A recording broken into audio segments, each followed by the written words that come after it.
happy leap year, happy leap day.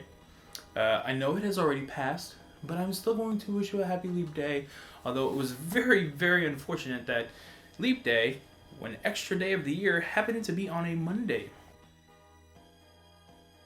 Hey guys, what's going on? Kyle here, and I'm the Geekin Dad, and today I have more news for you.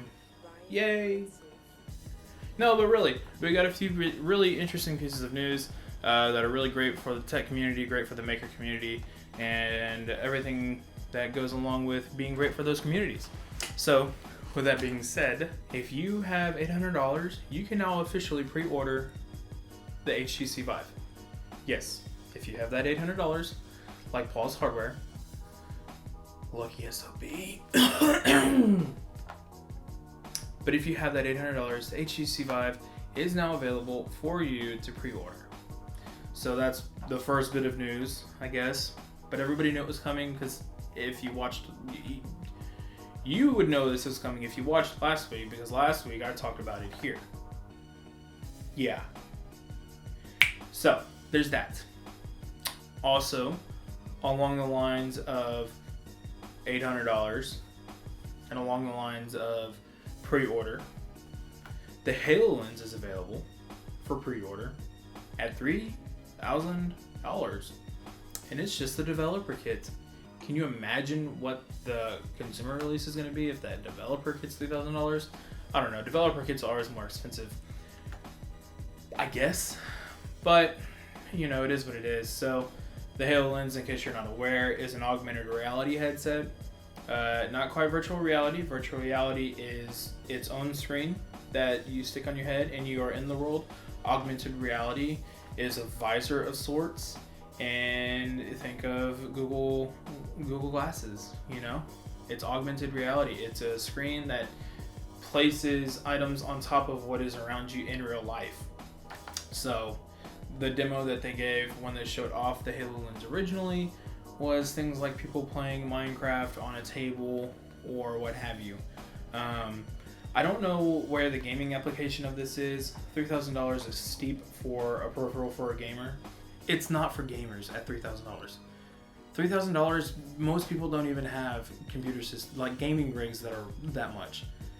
The best gaming rigs, for half of that price, you can get a machine that's ready for VR, and then pick whatever VR system you want, be HTC Vive or the Oculus Rift, and you'll still have money left over to buy games or whatever to go with your system in order to get to that $3,000. So I don't think that right now this is for gamers, but the possibilities are there.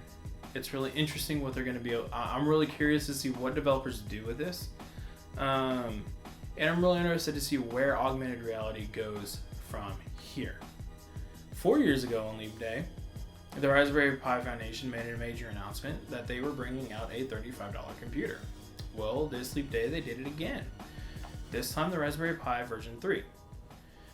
The three big improvements over the current Raspberry Pi is that we're getting a 64-bit 4-core processor, which was previously not. It's a 1.2 gigahertz 64-bit 4-core ARM processor, which is being stated to be approximately 10 times the performance of the Raspberry Pi 1. It's a pretty big jump. The two bigger pieces of improvement, in my opinion, are the fact that we're getting built-in 802.11n wireless and built-in Bluetooth 4.1. Wireless built in to a Raspberry Pi for $35. That is freaking awesome. Those are where I see the big leaps in terms of functionality and the big leaps in being able to provide a lot of freedom for what you can do with these devices. For example, follow me on this. You take your Raspberry Pi, you can turn it into a tablet that's truly wireless without needing a wireless dongle. That's awesome. You can also, instead of a tablet, if you make it a miniature arcade with all of the, retro games and all the ROMs and stuff, stuff like, for example, I know Larry Dickinson of Geekin Dad, he did that, and it's freaking awesome. Now You don't have to, because it's wireless, now you don't have to plug it into a network source somewhere or rely on a USB adapter to get that wireless connection. If you want to download and install new ROMs or update the system in some shape, form, or fashion, wireless makes things so much easier. Oh, and not to mention, these things are going to be compatible with your Raspberry Pi 1 and 2 as well. Another great thing. And the last bit of news today is a bit more on the rumor mill side of things. On the 21st, we have Apple having an announcement event.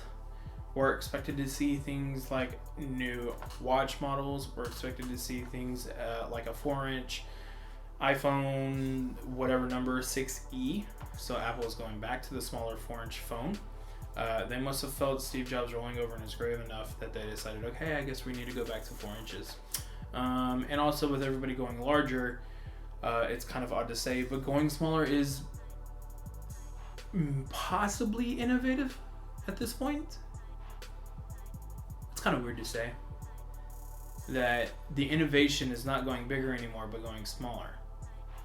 And that same bit of information holds true with the expected upcoming iPad and an iPad Pro going from a 13-inch platform or form factor to a 9-inch form factor. Not 9-inch, a 10-inch form factor.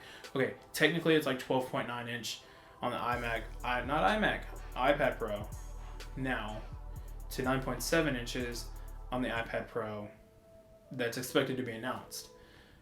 So with a form factor shrink, the other big pieces of news around it are that we're expected to get a better camera on it. So we're going from 8 megapixels on both the iPad Air 2 as well as the iPad Pro to 12 megapixels, which from what I'm seeing, this is supposed to be the successor to both of these in a lot of ways.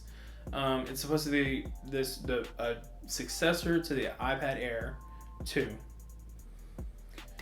like a direct successor, and then kind of like what they did with the iPad Mini, a miniaturization successor of the iPad Pro. So the big announcement, like I said, is an expected 12 megapixel camera on the front. They're expected to bring the FaceTime HD camera on the front-facing camera.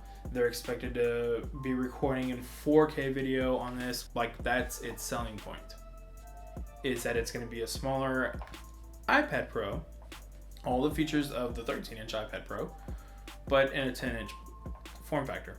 So if you're an Apple fan, that's great, because 13 inches for a pure tablet feels kind of awkward to me, especially when it's not something that's trying to be a tablet and a laptop at the same time, like much of the Lenovo Yoga lineup does, or the Surface, or any of those other options that are available. So yeah, we're going back to the 9.7 inch form factor with the iPad. It's getting the Pro designation. We'll see what comes of it and what they do moving forward, but really and truly, they just need to call it the iPad, whatever number it is, and just explain the fact that, okay, we're bringing these features into this size, this form factor. But I guess because of the price of the iPad Pro, now they probably have to justify the cost, and so therefore they're going to leave this the name the iPad Pro 2. I almost said leave me a comment in the description below, but that would be kind of hard to do because I'm going to be putting stuff in the description below. But you can leave me a comment down below. Let me know if you're going to pick up the HTC Vive. Let me know what you think about a $3,000 price point for the dev kit for the HoloLens. And whether or not you're going to pick up a Raspberry Pi 3, and if you are, what you're going to do with it. I have a Raspberry Pi 2. It's been sitting here waiting for a roll, and I believe its role is going to be a network monitoring device. There's some tools out there that you can put on here, and it just simply is a network monitoring device that will monitor packet loss, network speed, all that fun stuff, and network integrity. So I think that's what I'm going to do with mine. But it's only a Raspberry Pi 2. If I had a Raspberry Pi 3, I would totally be turning it into either a tablet. Even though it's a low power tablet, I would still do it just because and give it to my daughter or something. Or a little arcade. But that's another discussion for another video for another time. So, until that time, like or dislike this video depending on how you felt about what's going on today or how I am or who I am. I don't care. That's okay. I'm a big boy. And yeah, if I've earned it, please consider subscribing. Anyhow, thank you guys for watching. And until next time, geek on.